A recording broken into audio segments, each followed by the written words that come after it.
Trump rallies a Florida crowd in support of an Alabama Senate candidate. Pensacola, Florida. President Trump's crowd was here in Florida on Friday night, but his audience was in Alabama.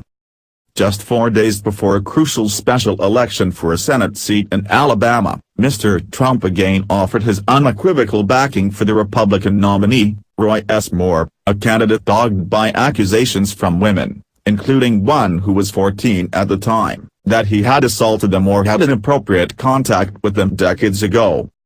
Mr. Trump was about 45 minutes into his speech, though, before he even mentioned Mr. Moore. But when prompted to do so by a man in the crowd, the president quickly obliged. "This guy's screaming, 'We want Roy Moore,'" Mr. Trump said. "He's right. How many people here are from the great state of Alabama?" Many cheered.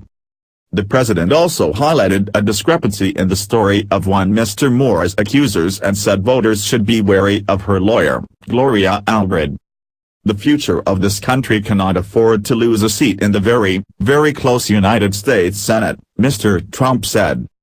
"We can't afford to have a liberal Democrat who is completely controlled by Nancy Pelosi and Chuck Schumer, whose name is Jones and he's their total puppet," a reference to Mr. Moore's Democratic opponent, Doug Jones.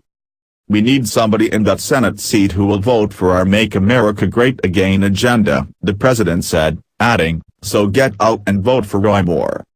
Mr. Trump was less than 30 miles from the border with Alabama, which shares media markets and many conservative cultural affinities with its neighbor. His address was a rhetorical journey from elation about the economy to condemnation of a familiar group of targets. Mr. Trump largely reprised the themes that have consistently brought cheers from his supporters, railing against multinational trade deals, illegal immigration, criminal gangs, the news media, Democrats and the performance of Arnold Schwarzenegger as host of the new Celebrity Apprentice. But he also emphasized strong economic news, including a roaring stock market, rising values of retirement accounts and increasing consumer confidence. "It's all about psychology to an extent," Mr. Trump said, "and that it's what creates greatness." He waded further into cultural matters by cheering the signs in the arena that said Merry Christmas. "Let me begin by wishing each and every one of you a very Merry Christmas," Mr. Trump said, adding, "I can think of no better Christmas present for the American people than giving you a massive tax cut." While the event was part of the president's political operation, it was the campaign in Alabama that was the focus of attention. And Mr. Moore found plenty of support among the president's backers. "I'm not from Alabama, but if I were, I would be voting for Roy Moore," said David Vail of Baker, Florida. "He's a God-fearing man, a good Christian man." Mr. Moore has denied the accusations against him, and the president has cited those denials as a justification for his endorsement, saying that Mr. Moore would be better than having a liberal in the Senate, a reference to Mr. Jones. By endorsing Mr. Moore on Monday, staking his credibility on Mr. Moore's denials, Mr. Trump is taking a position decidedly at odds with many in his party in the growing debate over sexual harassment in the worlds of politics, news media and entertainment, choosing to support a man who stands accused rather than the women who say he abused them.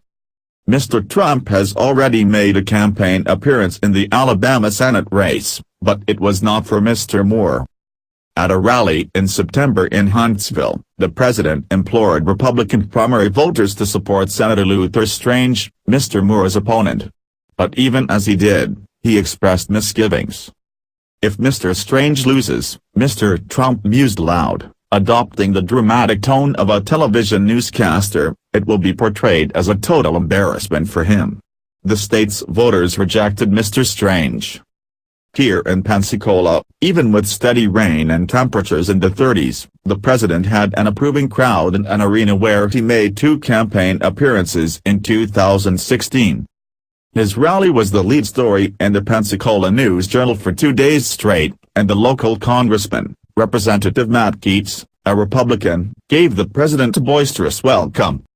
Mr. Trump ran up strong numbers in Florida's Panhandle. He won Escambia County here by 20 points, and that helped propel his victory in the state in 2016, and his popularity in Alabama is as robust as any state in the country.